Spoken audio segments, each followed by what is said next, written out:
Hello friends, welcome to the channel. MEG 14 की बात करेंगे आज, जो एक कंपैरेटिवली टफ सब्जेक्ट लगता है क्योंकि ट्रांसलेशन सब्जेक्ट है। लास्ट मिनट रिवीजन पॉइंट्स क्या हो सकते हैं दैट वी कैन सी, लेकिन आपको पूरा सिलेबस अपना कवर करना ही है, तभी ये रिवीजन पॉइंट्स आपके काम आएंगे। 2025 जून के बैचेस स्टार्ट हो गए। If you want to join the live session you can connect at the WhatsApp link given in description. Clearly एक लिंक होगा एडमिशन के लिए, और डिस्क्रिप्शन में एक लिंक है जिसके थ्रू आप PDF की इंक्वायरी कर सकते हैं। PDF आपको 3 मिलेंगी यहाँ प्रिपरेशन के लिए। एक PDF जिसमें फिक्शन, नॉन फिक्शन और प्लेज की डिटेल होगी 19 पेजेस की, उन्हीं से रिलेटेड ऐसे क्वेश्चन है थर्ड PDF में। तो पहले आप इस PDF को पढ़ें, तभी थर्ड PDF आपके काम आएगी। एंड 37 पेजेस की पोइट्री की PDF है। पोइट्री काफ़ी टफ है इस सब्जेक्ट की, क्योंकि रीजनल लैंग्वेज की पोइट्रीज थी इनिशियली, उनको इंग्लिश में ट्रांसलेट किया गया, तो थोड़ी सी कॉम्प्लिकेटेड हो जाती हैं। Not only the poetry but even the name of the writers, वो भी थोड़े कॉम्प्लिकेटेड हैं इस सब्जेक्ट के। Before moving further please do not forget to share and subscribe the channel. चलिए बढ़ते हैं अपने टॉपिक्स की तरफ। साथ ही साथ आप प्रिपरेशन करते रहिए इस प्लेलिस्ट से। मैं प्लेलिस्ट का लिंक भी आपको डिस्क्रिप्शन में प्रोवाइड कर दूंगी।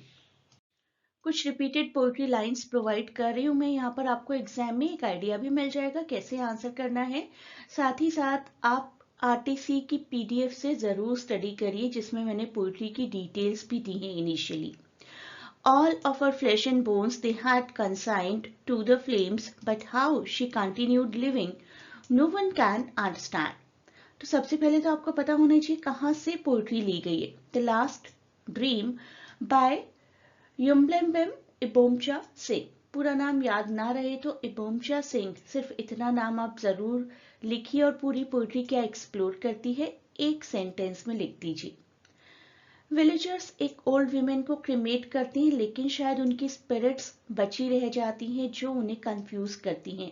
दे कैनॉट अंडरस्टैंड कि how they are able to see the women even after her body is gone. ये लाइंस हाईलाइट करती हैं कि लाइफ में कितनी मिस्ट्री हैं। एक विमेन की स्पिरिट अभी भी परसिस्ट करती है आफ्टर क्रिमेशन। पोएट सजेस्ट करते हैं कि डेथ में not be the clear and, और लाइफ कहीं ना कहीं अनएक्सपेक्टेड वे में फिर से चलती रहती है। विलेजर्स भी ट्रबल्ड हैं by the idea that death might not always be final. So the last dream by Ibomcha Singh. The stone speaks in forest, इस पोइट्री से भी आपको बहुत बार एक्सर्प्ट्स आते हैं, तो पूरी पोइट्री कवर करिए अपने एग्जाम के लिए। A man with a broken heart came today, accompanied by his lady love, sprayed dreams and tears on the stone, and went away, rowing up streams. Chandrakanta मूरा सिंह जी की पोइट्री है stone speaks in the forest. एक stone है, एक पत्थर है कहीं पर, जो रिप्रेजेंट करता है कि मैं तो हमेशा रहा, मेरे आसपास आने वाले लोग बदलते चले गए। कभी कोई हार्ट ब्रोकन इंसान आया, कभी कोई किंग आया, कभी कोई कपल आया। The heart broken man seeking solace pours his feeling on to the stone. Stone तो अनअफेक्टेड रहेगा, लेकिन हमें दिखाया गया कि अगर स्टोन बोल पाता तो किस तरीके से। स्टोन हमें बताता है कि कितने ह्यूमंस वहां पर आए अलग अलग अलग इमोशंस के साथ। ये लाइंस एम्फेसाइज करती हैं कि ह्यूमन की इम्परमानेंस है, ह्यूमंस की लाइफ टेम्परेरी है। स्टोन यानी कि एक ऐसी चीज जो कि नेचर को रिप्रेजेंट कर रहा है। Nature is for ever.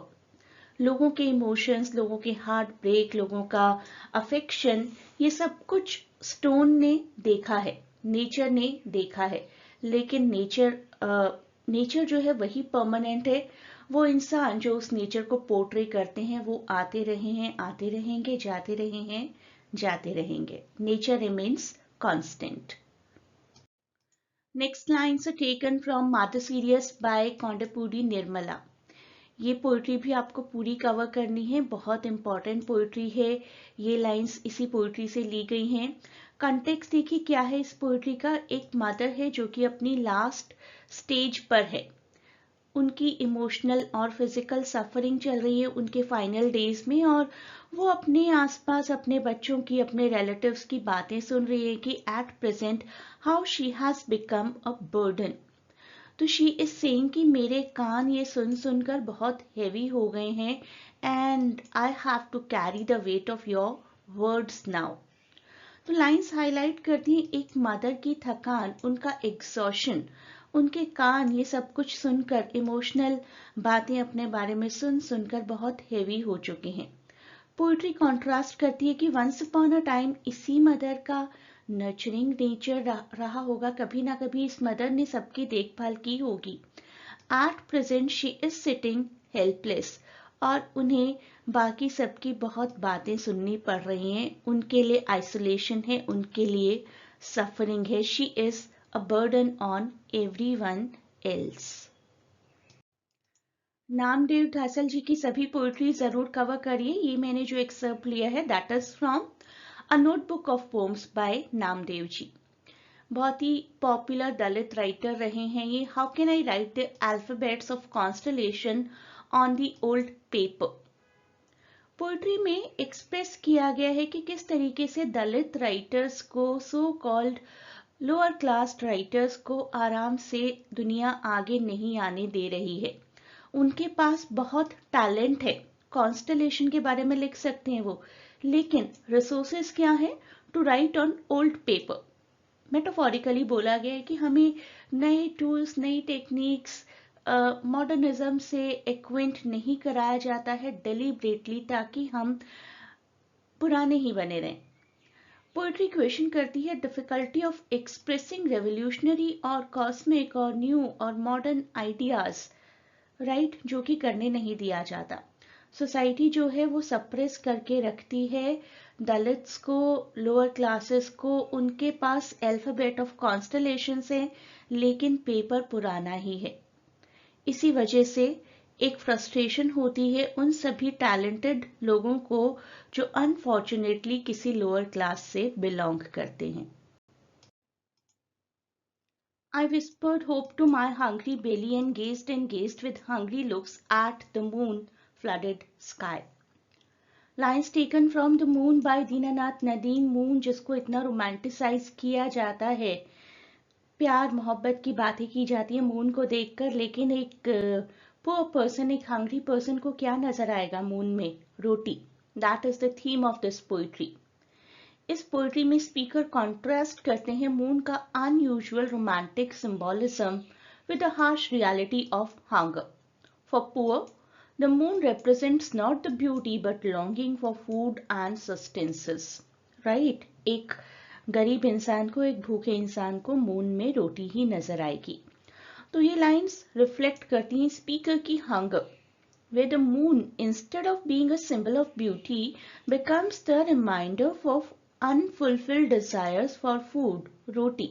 Speaker hungry looks के साथ मून की तरफ देखते हैं, ना कि रोमांटिक लुक्स के साथ, और उनकी पुअर और हंगर लॉन्गिंग से मून फ्लडेड स्काई को देखकर। किचन बाय विमला, मेरा पूरा एक डिटेल्ड वीडियो है लाइन बाय लाइन इस पोइट्री पर, वो आप जरूर देखें, प्लेलिस्ट में ही आपको मिल जाएगा। किस तरीके से किचन में कन्फाइंड रखा जाता है फीमेल्स को भी, इवन फ्यूचर फीमेल जनरेशंस को भी, that is told in this poetry. Speaker reflect करती है कि किचन की तो ट्रांसफॉर्मेशन हो गई है, लेकिन क्या लाइफ की ट्रांसफॉर्मेशन हुई है उसके साथ? उस एंडलेस लेबर का, उस ऑपरेशन का एंड हुआ है जो कि विमेन के साथ जुड़ा है। और कहीं ना कहीं वो कहती हैं कि इन किचन्स को तो डिमोलिश कर देना चाहिए। एक लिबरेशन चाहती हैं from the cycle of dehumanising work that confines women. Our children are about to enter these lonely kitchen. Come for their sake. Let's demolish these kitchens now. तो किचन एक तरीके से एक ब्रेक फ्री होने का symbolism है, उस operation को तोड़े जाने का, उस मोनोटोनस काम को तोड़े जाने का सिंबोलिज्म है किचन का demolition. Reference to children entering the kitchen suggests a cycle कि आज ऐसा हुआ है कल भी तो यही होगा, फ्यूचर जेनरेशन की सारी फीमेल्स के साथ भी तो यही होगा, कम से कम उन्हें एक फ्री लाइफ दे दी जाए। किचन जो कि सिंबल ऑफ वार्मथ माना जाता है has become the place of isolation and oppression, and there is a call for its destruction for future change and future liberation। आज़ादी चाहिए अब किचन से। तो ना सिर्फ ये पोइट्रीज बल्कि सभी पोइट्रीज कवर करिए जो मैंने आपको पीडीएफ में प्रोवाइड की हैं, या एटलीस्ट प्लेलिस्ट में से सभी पोइट्रीज कवर करिए अपने इस एग्जाम के लिए। काफ़ी अनप्रिडिक्टेबल रहता है एग्जाम, और इस बार काफ़ी टफ क्वेश्चन पेपर्स आ रहे हैं। Are you satisfied with the way of ending of Samskara? तो संस्कारा आपको डिटेल में पढ़ना पड़ेगा, इसके लिए ज़रूर पढ़िए। एंडिंग थोड़ी सी कॉम्प्लेक्स है, थोड़ी थॉट प्रोवोकिंग है, पूरी स्टोरी तो आपको पता होनी ही चाहिए। प्रणेशाचार्य जो कि एक स्ट्रिक्ट ब्राह्मण है, अपने ही बिलीफ को क्वेश्चन करने लगते हैं जब उन्हें क्रिमेशन सेरेमनी प्रोवाइड करनी होती है नारनप्पा के लिए। नारनप्पा जिन्होंने पास्ट में ब्राह्मण रूल्स को डिफाई किया है, और प्रणेशाचार्य एक स्ट्रिक्ट ब्राह्मण है। तो वो एक तरीके का थॉट प्रोसेस रखते हैं कि क्या मुझे नारनप्पा के लिए इतने राइट्स को इतने सेरेमनीज को करने की ज़रूरत भी है या नहीं। तो ही has an internal struggle while performing funeral rites for Narnappa. He is torn between tradition and his own feeling. Even उनकी वाइफ की डेथ भी हो जाती है, प्रणेशाचार्य की वाइफ की डेथ भी हो जाती है, जो कि उनकी मॉरल कन्फ्यूजन को और ज़्यादा डिटेल कर देती है। And he starts challenging old traditions. तो उस थॉट प्रोसेस में ही इस नॉवेल का एंड हो जाता है। ओपन एंडेड कंक्लूजन हमें कहीं ना कहीं दिखाता है कि प्रणेशाचार्य का ये जो डिलेमा है ये चलता ही रहेगा। It is nothing like that कि it has ended, it is a part of his personal growth. Tradition और ट्रांसफॉर्मेशन के बीच ओपन एंड करके इस नॉवेल को एंड कर दिया जाता है। तमस की पूरी स्टोरी को आपको पढ़ना पड़ेगा पहले, तभी ये क्वेश्चंस आपको समझ आएंगे किस तरीके से तमस क्रिटिसाइज करती है ब्रिटिश इंपीरियलिज्म को। तमस में ब्रिटिश इंपीरियलिज्म को पूरे तरीके से क्रिटिसाइज किया गया। पार्टीशन ऑफ इंडिया जब हुआ था तो दंगे हुए थे। अब हमें यहाँ पर दिखाया गया कि दंगे हो गए because of slaughtering a pig, और वो काम दिया गया था हमारे प्रोटैगनिस्ट नाथू को। The ultimate thing is कि there were riots between Hindus and Muslims and all the other communities. British police इस divide और rule पर खुश थी। They were not doing anything, imposing any curfew or any violence against all the rioters. Novel highlight करती है human cost of partition. Partition कैसे हमें human cost पर मिला। Britishers wanted to leave India in a hollow shape, बिल्कुल खाली करके, बिल्कुल शून्य करके छोड़ना चाहते थे, ताकि हम आपस में ही एक दूसरे से लड़कर खत्म हो जाएं। And they were victorious also in some sense. तो पॉलिटिकल लीडर्स ने ही तो कम्युनल वायलेंस को हवा दी थी पर्सनल गेन के लिए, ताकि ऐसा लगे कि ओ माय गॉड आप ऐसी कंट्री छोड़ कर आए, वहां के तो लोग आपस में इतना लड़ते हैं। ह्यूमन सफरिंग उनके लिए जरूरी थी अगर ह्यूमन सफरिंग इंडियंस की है। तो तमस इलस्ट्रेट करता है ब्रिटिश कॉलोनियलिज्म ने किस तरीके से लॉन्ग लास्टिंग स्कार्स छोड़े हैं हमारे दिलों पर, हमारी बॉडीज पर। कम्युनल वायलेंस को वही फॉस्टर करके गए थे। एंड पोस्ट इंडिपेंडेंस का पीरियड इसीलिए एक काला धब्बा है इंडिया के लिए। तो सुल्तान मोहम्मद तुगलक की बात करते हैं। गिरीश कर्नाड जी का लिखा हुआ बहुत ही खूबसूरत प्ले। तुगलक जी के कैरेक्टर से रिलेटेड भी क्वेश्चन आ सकता है, चेस से रिलेटेड भी क्वेश्चन आ सकता है। तो हर तरीके के क्वेश्चन को कवर करिए। अभी हम बात कर रहे हैं तुगलक जी के कैरेक्टर के ऑपोजिंग एक्सट्रीम्स की। यही क्वेश्चंस घुमा फिरा कर किसी और लैंग्वेज में भी आ सकते हैं। तो तुगलक वॉज अ पर्सन जो कि बहुत आइडियलिज्म के साथ चलना चाहते थे, प्रैक्टिकलिटी के साथ चलना चाहते थे, लेकिन शायद खुद ही नहीं देख पा रहे थे कि उनकी ये प्रैक्टिकलिटी किस तरीके से लोगों को पसंद नहीं आ रही है। बहुत ऐसी कोशिशें की उन्होंने कि बहुत एडवांस डिसीजंस लिए जाएं, लेकिन शायद प्रॉपरली प्लान्ड नहीं थे। लैक ऑफ प्रैक्टिकल विजडम था but lack of practical wisdom था उनके डिसीजंस में, which led to widespread suffering. Violent tactics उन्होंने इस्तेमाल किए टैक्सेस वसूल करने के लिए, while shifting the capital and while doing a kind of demonetisation. तो ऐसा सब कुछ उन्होंने किया जो आजकल भी होता है, ऐसा नहीं है कि आजकल ये सब चीजें नहीं होती हैं, but are done with a practical planning, nothing impulsive. Tughlaq ji थोड़े से इम्पल्सिव थे, मैंने डिसीजन ले लिया है, ही यूज्ड टू थिंक कि मैंने डिसीजन ले लिया है तो अब इम्प्लीमेंट बस आज से और अभी से ही हो जाना चाहिए। कैपिटल शिफ्ट किया जाना is not a child's play, है ना। डिमोनेटाइजेशन किया जाना not a child's play. Taxes को आप अननेसेसरीली वसूल नहीं कर सकते if the people are suffering, right. तो तुगलक जी का एक पैरानॉइड बिहेवियर था, एक इरेटिक बिहेवियर था, जिसने उन्हें आइसोलेट कर दिया from all his courtiers and subjects. Unchecked idealism होना चाहिए, लेकिन uncontrolled unchecked idealism will lead to the devastation of the king, and it will seem like an authoritarian rule, which actually became a cause of destruction for Sultan Muhammad bin Tughlaq. Next question Latika ji के बारे में है, from the story Birds, and Hindi translation इसका है परिंदे। लतिका का characteristics हमें लिखना है। Latika is lost in the memory of her lover Major Girish Negi. Girish ji की डेथ के बाद भी वो उनके साथ ही जुड़ी रहती हैं और अपने आप को एक स्ट्रिक्ट पर्सन में कन्वर्ट कर देती हैं, स्ट्रिक्ट हॉस्टल वार्डन बन जाती हैं, जो कि गर्ल्स को एंजॉय नहीं करने देती हैं।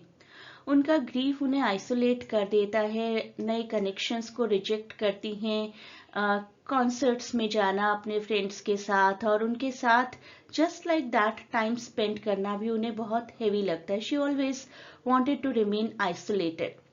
तो she takes the envelope of a girl, जो कि मोस्ट प्रोबेबली उनका उस गर्ल का, जूली का एक लव लेटर था। तो उन्हें लगता है कि मैं प्यार नहीं कर पा रही हूँ, किसी और को भी प्यार करने का राइट नहीं है, प्यार में तो बस दिल टूटते हैं। लेकिन धीरे धीरे धीरे वो उस ऑरा से बाहर आ जाती हैं। She tries to make a connection with the people around her. तो स्टोरी पूरे तरीके से मेमोरीज में ही डूबी हुई है। मेमोरीज किस तरीके से लोगों को हॉन्ट करती हैं, that has been shown. Salt as a metaphor for exploitation in the story salt. Salt में उत्तम चंद नाम के एक मनी लेंडर हैं, स्टोरी में उन्हें बनिया भी कहा गया है, जो कि एक पूरी ट्राइबल को नमक से वंचित कर देते हैं। After the tribal denies to work for him without wages, तो वो कहते हैं कि अब मैं तुम्हें नमक से मारूंगा। This is the exact dialogue. और ट्राइबल्स को अभी तक बिल्कुल भी अंदाजा नहीं था कि नमक छीन लो हमारा नमक, इसमें क्या जाता है। But slowly and steadily the whole tribe comes to know कि नमक कितना एसेंशियल है। नमक ही तो अकेला मसाला है जो हम अपने खाने में इस्तेमाल करते हैं, not only needed for taste but for the development of body also. तो धीरे धीरे धीरे पूरी ट्राइब परेशान हो जाती है जब उत्तम चंद हर तरीके से नमक की सप्लाई रोक देते हैं पूरे ट्राइब के लिए। ट्राइब के एक लीडर हैं पूर्ति मुंडा, जो बहुत एफर्ट्स करते हैं, इवन एक एनिमल लिक भी ढूंढ लेते हैं नमक का, और एक एलिफेंट के साथ भी स्ट्रगल करनी पड़ती है उन्हें नमक पाने के लिए। तो नमक किस तरीके से कंप्लीट डेप्रिवेशन है ह्यूमन बींग्स के लिए, दैट हैज बीन शोन। और वो एक्सप्लॉयटेशन किस तरीके से पूरे ट्राइब के लिए कंप्लीटली डीह्यूमनाइजिंग है, that has been shown in this story. Compromise as an allegory. कभी खुद से बातें की हैं? की तो बहुत बार है। मन में हम जो बातें करते हैं वो खुद से ही होती हैं, लेकिन क्या सच में एक मिरर अपने हाथ में उठाकर खुद से इस तरीके से बातें की हैं कि as if you are talking to someone else? That is beautifully shown in this story by Vijaydan Detha. काफी पॉपुलर राजस्थानी स्टोरी है। राजस्थानी में इसका नाम है राजी नावो। आस्करन नाम के एक कैरेक्टर दिखाए गए जो कि इंटरनल कॉन्फ्लिक्ट्स का शिकार हैं और अपने आप से ही बातें करते हैं मिरर में देखकर, मिरर की पर्सनालिटी को उन्होंने काइंड ऑफ हायर किया हुआ है खुद को समझाने के लिए। जब भी खुद बिगड़ते हैं, मूवीज देखकर आते हैं पढ़ाई के नाम पर, लड़कियों का पीछा करते हैं, ड्रिंक करते हैं, बहुत अपने अपनी चादर से बाहर अपने पैर फैलाते हैं, तब वो मिरर आकर उनको समझाता है। तो पूरी स्टोरी एक तरीके से एलिगोरिकल रिप्रेजेंटेशन है ऑफ सेल्फ रिफ्लेक्शन। एक इंसान अपने आप को किस तरीके से देखता है, और एंड में वो उस मिरर को ब्रेक कर देते हैं क्योंकि मोरालिटी उन्हें अपनी लाइफ में पसंद नहीं आती है, मटेरियलिज्म की चाहत है उन्हें। और बिल्कुल लास्ट में ये दिखाया गया कि आज Karan has become a corrupt police official जिनकी इनकम लाखों में है। तो स्टोरी कॉम्प्रोमाइज क्रिटिक करती है कि किस तरीके से सेल्फ और इंटेग्रिटी और मोरालिटी को लूज करके आप एक करप्ट इंसान बन सकते हैं। करप्शन और मोरालिटी की एक वॉर दिखाई गई है स्टोरी में एलिगोरिकली। बर्थडेज कितने स्पेशल होते हैं हम सबके लिए, specifically for those who are well off. Cake cut करना है, ड्रेसेस लानी है, घूमने जाना है, this and that, and imagine a person जिसके पास अपने बर्थडे पर एक कप चाय पीने के भी पैसे ना हो। तो बर्थडे इस स्टोरी में हमारे प्रोटैगनिस्ट को अपने बर्थडे वाले दिन एक कप चाय पीने के लिए स्ट्रगल करते हुए दिखाया गया है। उनका डिजायर है पूरा दिन कि लोग उन्हें उनके साथ कनेक्ट करें, एक हैप्पी डे जाए उनका, एटलीस्ट कुछ खाने पीने को तो मिल जाए।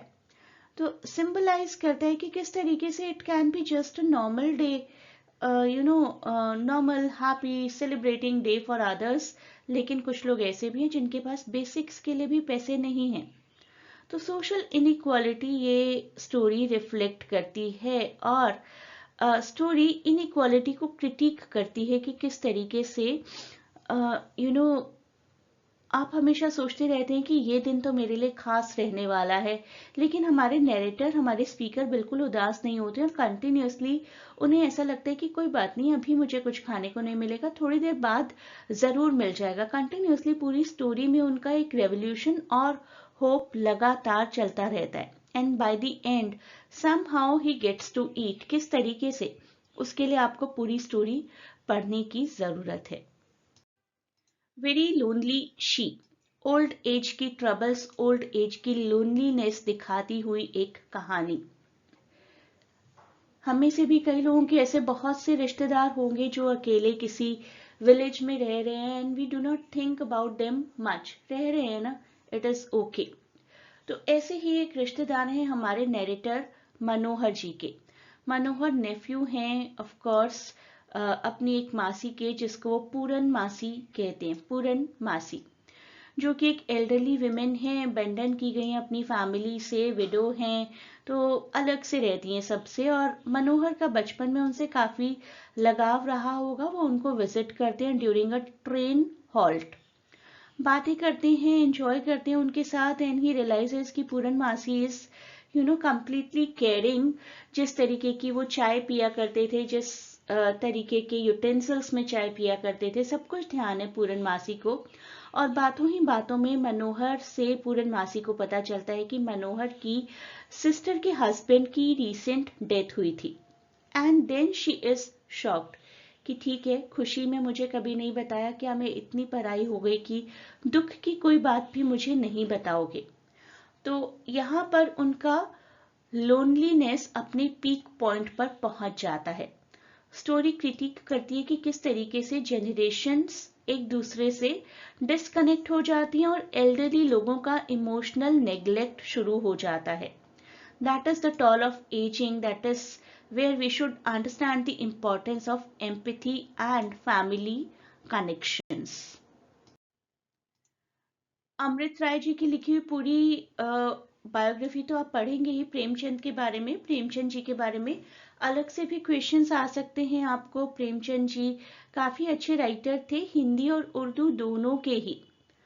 ये 1800s का और 1900s के बिगिनिंग का टाइम ऐसा था जब सभी को हिंदी और उर्दू दोनों लिखना आता था, no matter what religion you belong to. Even my great grandfather knew properly how to write Urdu. Initially Urdu में लिखना शुरू किया उन्होंने, धीरे धीरे धीरे हिंदी की तरफ स्विच हो गए. Then started writing as a blend of Hindi and Urdu. Not like कि कभी हिंदी देवनागरी फॉन्ट यूज करें और कभी उर्दू का फॉन्ट यूज करें. It was not like that. लेकिन उर्दू शब्दों का इस्तेमाल वाइल राइटिंग हिंदी, हिंदी शब्दों का इस्तेमाल वाइल राइटिंग समथिंग उर्दू. तो उनकी स्टोरीज पंच परमेश्वर में तो आप देखिए कैरेक्टर्स ही हिंदू और मुस्लिम दोनों नजर आते हैं, if you have read it. सेवा सदन जो कि ओरिजिनली बाजारे हुस्न लिखी गई थी, इसमें भी हमें हिंदी और उर्दू दोनों के वर्ड्स नजर आते हैं. इवन उनके बाकी सभी वर्क्स, गोदान, सेवा सदन एंड मेनी अदर राइटिंग्स, कफन, कहीं ना कहीं हमें नजर आता है कि उर्दू इज नॉट समथिंग जिसको पूरे तरीके से छोड़ पाए, क्योंकि छोड़ना चाहते ही नहीं थे, कोई ज़रूरत ही नहीं थी. अगर किसी इंसान को दो भाषाएं अच्छे से आती हैं तो हमें उनकी कोड मिक्सिंग नज़र आनी ही चाहिए उनकी राइटिंग में, लेकिन ब्यूटिफुली, नॉट लाइक दैट कि ज़बरदस्ती इंसर्ट किया गया है. तो उनकी इन स्टोरीज के बारे में जानें और इनके बारे में थोड़ा सा और डिटेल में लिखें तो आपका ये आंसर कंप्लीट हो जाएगा. और अमृत राय जी के बारे में भी आपको लिखना है. पीडीएफ में आपको सब कुछ डिटेल में मिलेगा. और कलम का सिपाही मैंने ऑटोबायोग्राफी का वीडियो बनाया ही है, वो भी देखिए साथ ही साथ. अब बढ़ते हैं बामा जी की तरफ. बामा जी की ऑटोबायोग्राफी करूकू किस तरीके से दलित्स के बारे में हमें बताती है, कास्ट बेस्ड ऑपरेशन हमें बताती है, किस तरीके से दलित्स को इनिशियली एजुकेट होने के लिए भी रोका जाता था और कितनी स्ट्रगल्स के साथ उन्होंने एक्सेस टू एजुकेशन लिया in spite of caste discrimination. बामा क्रिटिक करती हैं कि कास्ट और क्लास एक बहुत बड़े बैरियर हैं किसी भी पर्सन की ग्रोथ में, और एजुकेशन लेने के लिए अपने आप को सोशली एलिनेट होने से बचाने के लिए कितनी ही स्ट्रगल्स करनी पड़ती हैं एक ह्यूमन बीइंग को. And that is when the real change occurs. आज हम पढ़ रहे हैं ना उनके बारे में, यानी कि उनमें कुछ तो खास है, लेकिन वो खास जो रहा ना उसके पीछे की स्ट्रगल हम सब नहीं जानते हैं. कितना बड़ा कास्ट बेस्ड प्रेजुडिस रहा होगा आसपास के लोगों को एक दलित विमेन को प्रोग्रेस करते हुए देखकर, किस तरीके से उन्होंने जेन्युइन सोशल जस्टिस को अचीव किया after fighting with all the discriminations. तो ये सब कुछ आप कवर करिए जो इस वीडियो में दिया गया. डिटेल में कवर करने के लिए you can grab all these PDFs जहाँ पर आपको सभी पोएट्रीज करवाई हैं मैंने विद फुल टेक्स्ट. 37 पेजेस की, 19 पेजेस के फिक्शन, नॉन फिक्शन और प्ले की समरी है पहले, और उसी समरी से रिलेटेड ऐसे क्वेश्चंस हैं 21 पेजेस के. 17 ऐसे क्वेश्चंस मैंने आपको प्रोवाइड किए हैं. बहुत अच्छी प्रिपरेशन हो जाएगी आपकी इन सभी टॉपिक्स की हेल्प से. How to grab the PDF, you can connect at this telegram link. मेरे बैचेस जून के लिए स्टार्ट हो चुके हैं. You may join the live sessions. Live sessions के लिए क्वेरी करने का एक लिंक है, WhatsApp link, and the link is given in description. Once again, a great good luck to all of you for your exams.